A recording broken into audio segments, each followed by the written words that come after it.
मार्गशीर्ष महीने की अमावस्या कब है, ध्यान से सुनिएगा। 18 तारीख को, 19 तारीख को या 20 तारीख को।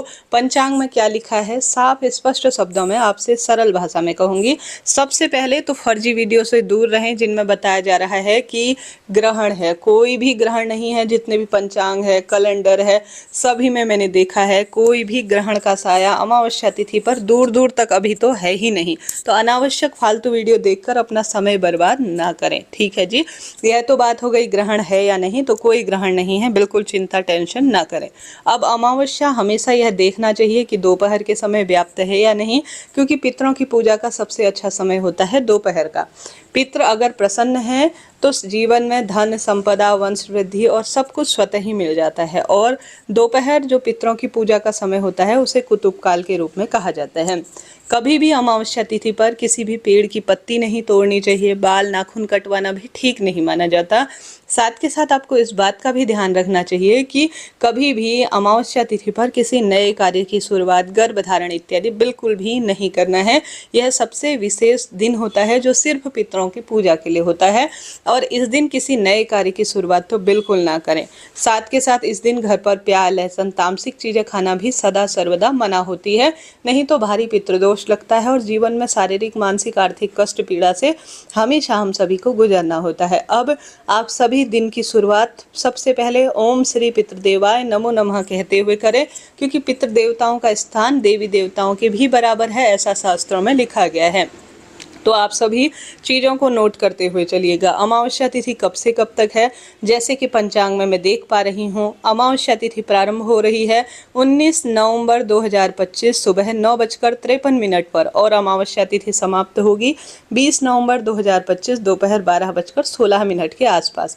ऐसे में इस बार 2 दिन अमावस्या है। एक तो 19 तारीख को है और एक 20 तारीख को। 19 तारीख को इसलिए अमावस्या है कि यह सुबह 9:43 से पूरा दिन और रात्रि भर व्याप्त है। इस कारण से अमावस्या के निमित्त जो भी आप काम करना चाहते हैं 19 तारीख को भी 9:53 के बाद कर सकते हैं। 20 तारीख को तो सर्वश्रेष्ठ अमावस्या है ही, क्योंकि 20 तारीख को सूर्य मुख को देखते हुए अमावस्या तिथि व्याप्त है और यह पूरा दिन मानी जाएगी। तो आप 19 तारीख को भी अमावस्या के निमित्त 10 बजे बाद कोई भी कार्य कर सकते हैं। पूरा दिन आपके पास है। शाम को दीपदान इत्यादि का प्रावधान आप 19 तारीख को कर सकते हैं। 20 तारीख को तो पूरा दिन मानी जाएगी। तो आपके पास 2 दिन मौका है, 19 और 20। और उदया तिथि अधिकतर मान्यता देते हैं तो 20 तारीख को सर्वश्रेष्ठ अमावस्या पूरे दिन भर में व्याप्त है। तो 19 तारीख को आप दान पुण्य करते हैं तो भी शुभ है, 20 तारीख को करते हैं तो भी बहुत ही शुभ और श्रेष्ठ है। पितरों के लिए यह श्रेष्ठ स्वरूप में कार्य के लिए जानी जाती है।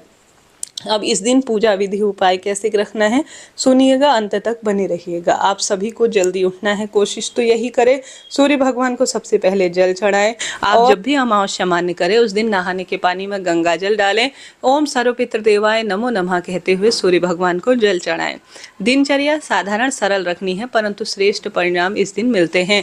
उसके बाद आप सूर्य भगवान को जल चढ़ा लेंगे तो एक जल के लोटे में थोड़ा काला तिल डालें, गंगा जल डालें, कुशा घास डालें और साथ ही जौ का प्रयोग करें। और अपने अंगूठे को, जो कि पितृ रूप में अंगूठे का प्रयोग किया जाता है पितृ पूजा में, अंगूठे की तरफ से धार देते हुए सर्व पितृदेवाय नमो नमः कहते हुए या तो पीपल पेड़ की जड़ में इस जल को समर्पित करें या दक्षिण दिशा की ओर मुख करते हुए इस जल का दान करें। जल दान बहुत विशेष माना जाता है अमावस्या तिथि पर। इसके साथ ही आप सभी पीपल पूजा करते हैं तो बहुत सुंदर होता है।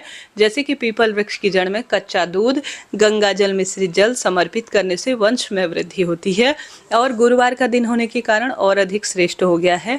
तो आप सभी ज़्यादा से ज़्यादा पीपल पूजा कीजिएगा। इससे धन लक्ष्मी के आगमन के राह खुलेंगे और साथ के साथ पीपल पूजा परिक्रमा करने से सभी तरह के दोष भी मिट जाते हैं और पितरों के निमित्त पीपल पूजा की जाए तो यह सबसे श्रेष्ठ मानी जाती है।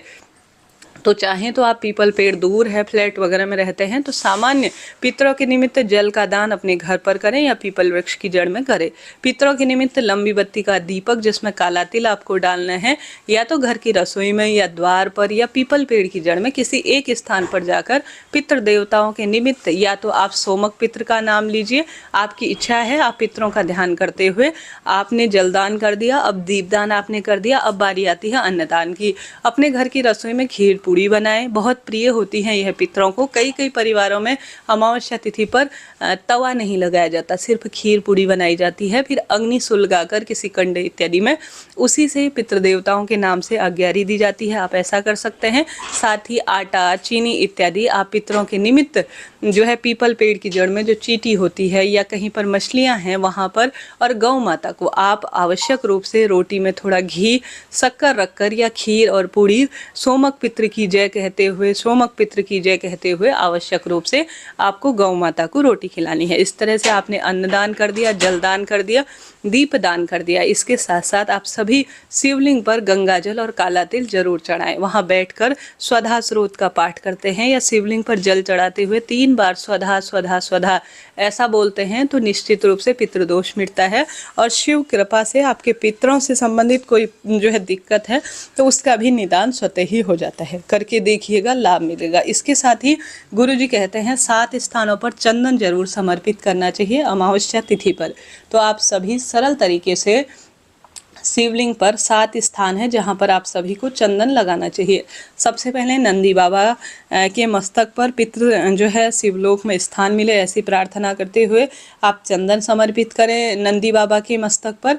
उसके बाद जो शिवलिंग पर जिसमें से जल बहता है शिवलिंग के ऊपर, जिसे जलाधारी घड़ा होता है, वहां पर आप सभी उसमें जो है चंदन लगाएं। 2 स्थानों पर लगा दिया।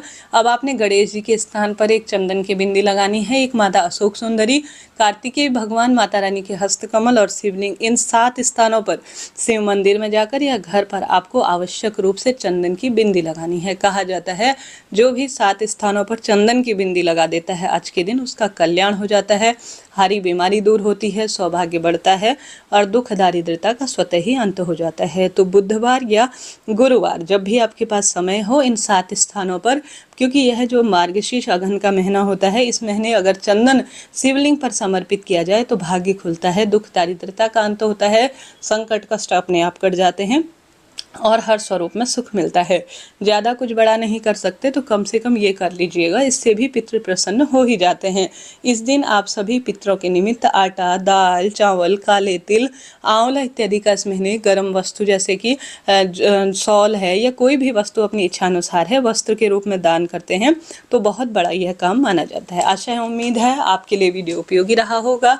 मैं प्रार्थना करती हूँ कि हे पितृदेवता, जो भी मेरे प्रिय श्रोताजन मुझसे जुड़े हुए हैं उनके घर में सुख समृद्धि देना और वंश का हमेशा विकास करना, वृद्धि देना। राधे।